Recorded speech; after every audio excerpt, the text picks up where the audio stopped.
كل عام وأغلى وأجمل متابعين عندي يكونوا بخير وبسعادة دايما يا رب. يلا النهاردة بقى نعمل كده التمر الهندي والكركديه، نعملهم كده المشروب اللذيذ ده.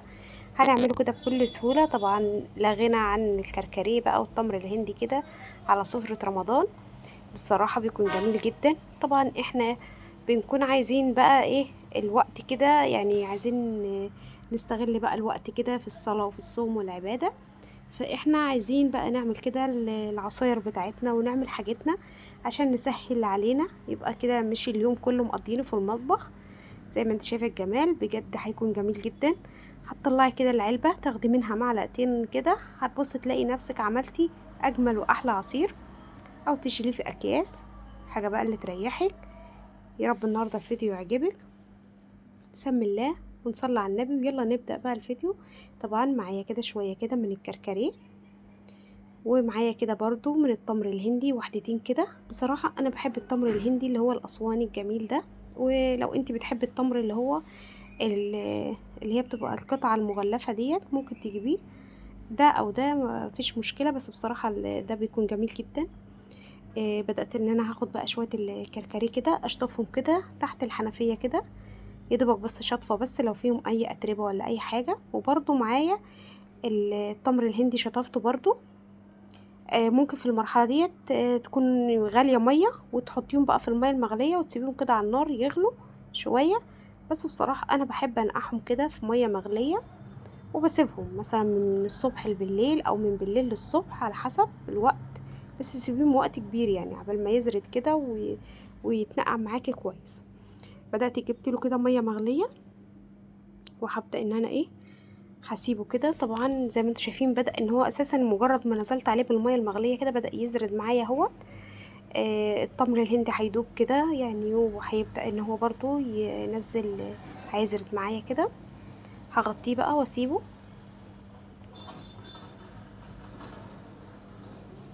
طبعا زي ما انتم شايفين كده بدأت اللي انا دلوقتي خلاص انا سبته بقى وقت يعني زي ما قلت لك، يا من بالليل للصبح يا من الصبح لبالليل. وبدأت اللي انا دلوقتي هبدأ ان بصي زرد ازاي ما شاء الله بقى تقيل جامد. طبعا هو كده مركز جامد، انا بقى عايزاه كده. هشيله بقى كده ولما اجي اصب بقى اخففه. طبعا هبدأ دلوقتي اصفي كده في المصفى.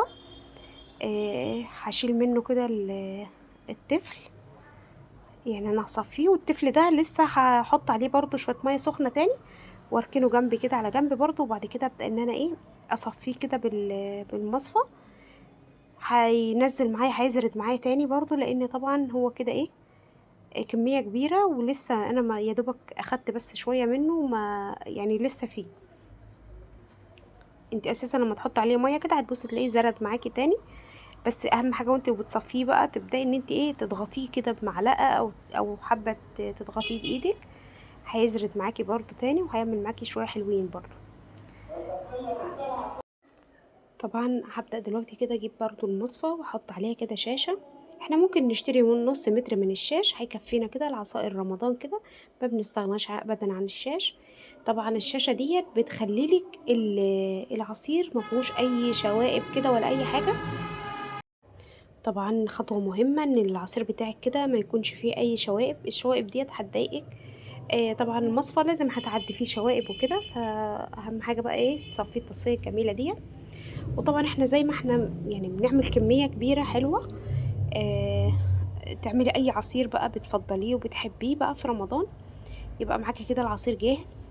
لو انت شلتيه في اكياس لو شلتيه في علبة طبعا هو هيتجمد في العلبة، وهتبداي ان انت تطلعيه هيبقى متجمد، بس يعني هتقدري ان انت تاخدي منه. يعني مش هيتجمد اللي انت مش عارفة تاخدي من العلبة، لا هتاخدي منها معلقة. لو عايزة تعملي كوباية واحدة هتاخدي معلقة على حسب ما انت عايزة الكمية اللي انت عايزاها. طبعا جبت كده كيلو من السكر. ممكن اخد على الكمية ديت كيلو سكر او كيلو الا ربع على حسب الكمية، لان انا طبعا عاملة كمية كتيرة هتكفيك ان شاء الله وقت كبير. وزي ما احنا اتفقنا احنا عايزين ما نقضيش يومنا كله في المطبخ، على قد ما تقدري بقى اعملي بقى الخروب التمر الهندي كده مع الكركديه. اعملي حاجات اللي هي تسهل عليكي، اللي هي انت بتقعدي تصفيها يعني بتاخد معاكي وقت. فحاولي كده تنجزي وقتك عشان بس ما يبقاش طول اليوم بس احنا مقضينه في المطبخ، ما بنطلعش خالص من المطبخ. زي ما انت شايفه كده ما شاء الله عملت كميه حلوه. طبعا ديت خطوه بتريحك جدا بقى في رمضان، والله جربي كده. بتلاقي بيسهل عليكي بصراحه. يعني انا عن نفسي بحب اللي انا ايه، دايما بعمل كده كل رمضان. بعمل خطوه ايه، العصير كده بيكون جاهز عندي ما شاء الله زي ما انت شايفه كده. اهم حاجه بقى نوروني كده وشرفوني في قناتي، وان شاء الله باذن الله ننزل كده فيديوهات كده مع بعض ان شاء الله. الفيديوهات اللي جايه برضو ايه، هنعمل برضو حاجات كده احنا بنفكر بعض. احنا ماشي عملناه قبل كده، بس طبعا يعني ما يمنعش ان احنا لسه حد اول مره بيخش قناتي بيشرفني فيها، فبنفكروا بعض بقى بالمشروب الجميل. روايح بقى رمضان كده ما شاء الله زي ما انت شايفه الجمال ما شاء الله. هي بس اللي بيبقى اللي على الوش اللي هي الرغوه ديت يعني بتهدى معاكي بقى لما تحطيه في الفريزر. انت هتيجي تطلعيه من الفريزر بقى يكون متجمد معاكي كده زي ما انت شايفه، هو تقيل خام خالص اهو. انا بصراحه حطيت شويه في العلبه ديت، العلبه الصغيره، على اساس ان هو يتجمد يعني بسرعه وكده.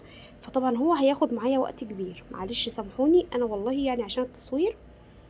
المفترض ان هو يعني على تاني يوم هيكون معاكي وانت حاطاه في الفريزر هيكون اتجمد معاكي، تاخدي منه كده قطعه، مش هتاخدي بقى سايح زي ما انا ايه. هو كده لسه ما اتجمدش بس ساقع، يعني ساقع جامد يعني، بص تحسي اللي هو تقل. ماشي زي ما انت شايفه كده. طبعا اهم حاجه بقى معانا مكعبات التلج، وهتزودي ميه زي ما انت عايزه على حسب بقى يعني ايه الكميه. ولو حسيتي يعني وانت بتزودي ميه ده، لو حسيتي ان هو محتاج سكر، طبعا هو مش هيكون محتاج سكر خالص. يعني احنا ايه، طبعا انا بصي بصب اهوت، حسيت اللي هو خفيف فهبدا ان انا برضو ازود تاني شويه، عشان هو يعني المعلقه مش مليانه زي ما تكون متجمده. لو متجمده هتحسي ان المعلقه هتاخدي يعني كميه من العصير كده التقيل المركز. والله ما قادره اقولك فعلا هو جميل قد ايه. انا مستنيه رايكم في الكومنتات. جربوا بس زي ما انا عملته كده. كل عام وانتم بخير، ربنا يا رب يجعله رمضان سعيد علينا وعلى اولادنا وعلى حبايبنا كلهم. واللي ليه حد كده مريض ربنا يا رب يشفيه ويعفى عنه، واللي ليه حد متوفي ربنا يرحمه ويغفر له. زي ما انتم شايفين كده يا رب يسعدكم كده. اسعدوني بقى بلايك حلو كده، واكتبوا لي رايكم بقى في الكومنت. زي ما انت شايفه الجمال ما شاء الله بجد. العصير الجميل ده لو جربتيه مش يعني مش هتبطلي تعمليه طول شهر رمضان من كتر ما هو فعلا جميل. يا رب يكون الفيديو عجبكم، والسلام عليكم ورحمه الله.